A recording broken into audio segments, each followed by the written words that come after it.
This comes to you from the Journal of Minister Matthew Forbes, the adventures of a struggling artist mixed into the world of mysticism and dark arts. Aside from battling my inner demons, I find myself matching wits with demonic and angelic forces. What can I say? You don't choose the mystic arts, it chooses you. So if you see me in the cemetery, just know I'm trying to save a soul, and next time it might be you. Open the gates of your mind, the damned saint has arrived. It's the holiday season, a perfect time to be a damned saint.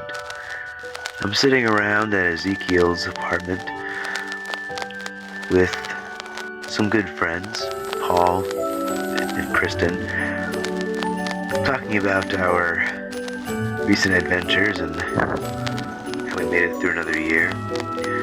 We're sitting around drinking some hot cocoa, talking about myths and folklore as well. When the conversation comes around to me in my past, Paul, he asks about how I first experienced knowing I wanted to be a minister. You see, the thing is, when I was 10 years old, I was the only grandchild that was with the children, my aunts and uncle, and my father, and I was there to witness my grandfather's last rites when I was 10 years old. And this actually happened on my father's birthday. It was shortly after that experience, sort of, letting my mind digest what had happened, that I realized that one day the world of the spiritual minister of life and death, it wasn't to me just about a religious experience. My grandfather was Roman Catholic by nature, but that's what he believed. We can all believe. And that's why there's so many choices. But I could never agree to one religious belief. But I feel like I have an interest in being the mediator of all those realms, of all those spiritual mysticisms and religions. So that was the first real experience, but that experience became more profound to me years later, when his wife, my grandmother, after she passed away, my uncle had written a short eulogy, and they kind of wanted it to be a little bit longer for the funeral at the church. So I wrote a second part of the eulogy, and when I had gone up to speak, it was very peculiar because I had the same sensation or experience. It was almost a hypnotic state, you could say, almost shamanic in nature. The only time it ever happened before that I could recall in the exact same way was one of the very first musical performances I did. I was playing drums in a band, and I was about 16 or so, 16 and a half, and my grandmother was actually out in the audience, and I remember afterwards she would give me some high praise. You see, years before, when she was younger and she was a dance teacher and she put on dance recitals, her favorite teacher gave her a great compliment. He said, that wasn't just a show, that wasn't just a recital, that was a performance or something like that. And I remember that was she was so elated. And what's ironic is that the night previous to that, the band had played a different performance and it was terrible. They didn't have us mic'd up or anything, so no one could really hear what we were doing, and it messed everything up. So to have her say that was great praise, and it was funny because that night that I was performing and playing those drums, it was like we'd practiced with the band so many times and I was so focused, but somehow I was finally able to reach that zen moment in music and art, performance and archery or something, where you can just kind of, or calligraphy or something, where you lose yourself, and it's like you have perfect control, but it's not your own, but it is. It's like this magical state, and that's why we are creative beings, and why we like to express and communicate. And so I felt that when I read the second part, I wrote the second part, but I read the whole eulogy. Of course, no one else but me wanted to read. All these years growing up, not many people knew, except for when I was really younger, family and certain schoolmates and teachers and such, that I had speech impediments, but it was really, it was kind of a mystery. No one could figure it out. I just had to sort of realize that some part of my mind was moving faster than I could get it out there. I've always experienced that with a lot of things, and I suppose that's where it all sort of connected, you could say.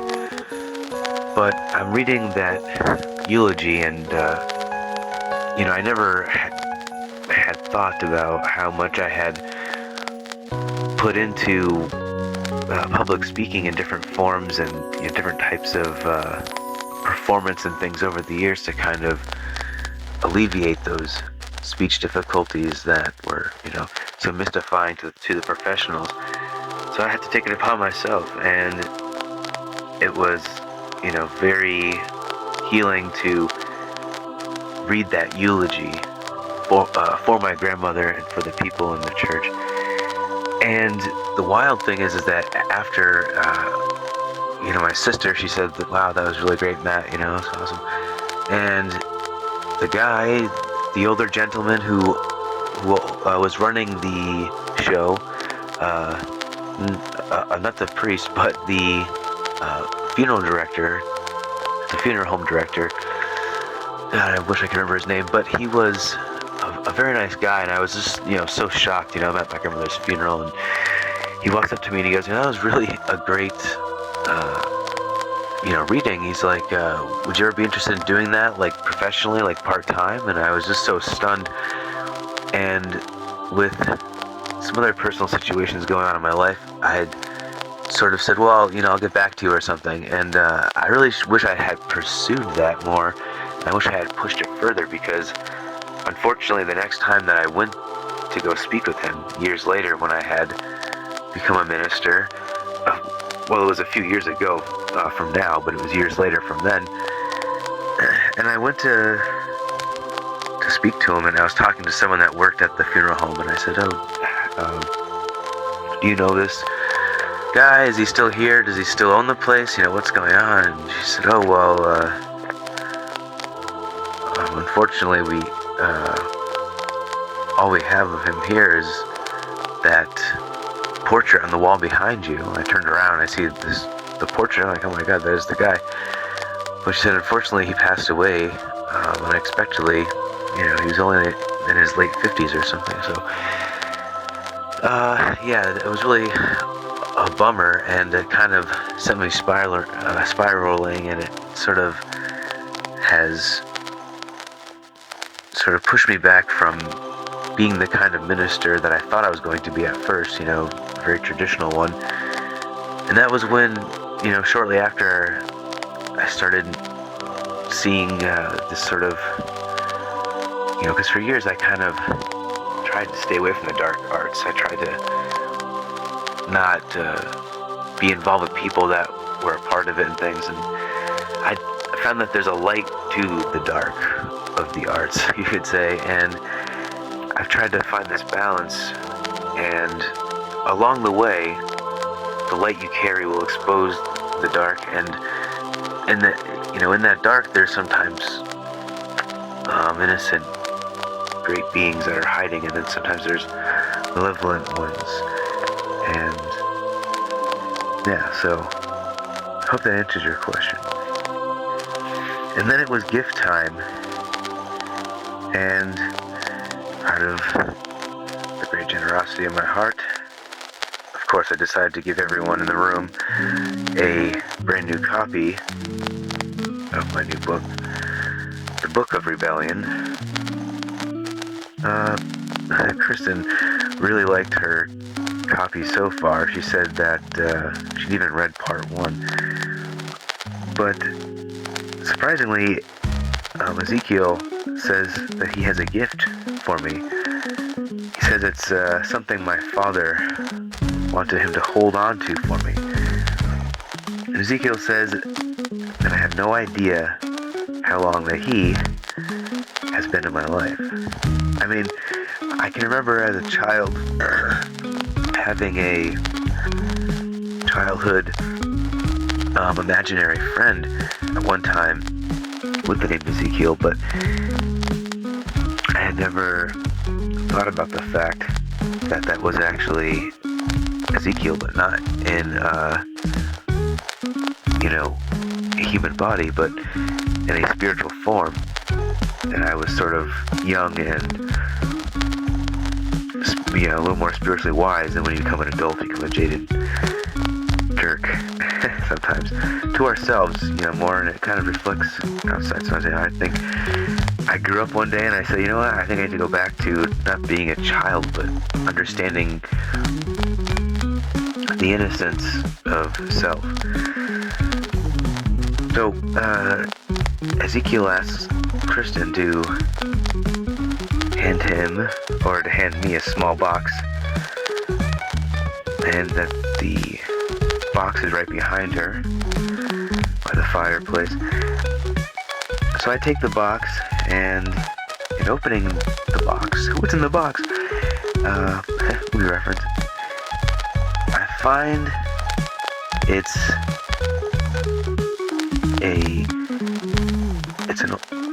a gold ring. It's an oval shape. It's a gold ring with an onyx, like an inlay, or whatever you call it. It's the top of the gold ring is made of onyx. It's really shiny and smooth. And in the center of the onyx is a diamond that is in the shape of a diamond. And looking at this ring, it feels very delicate. Gold is the softest metal, or one of the softest. But it has this extraordinary power to it, like it contains something. And Ezekiel decides to explain to me that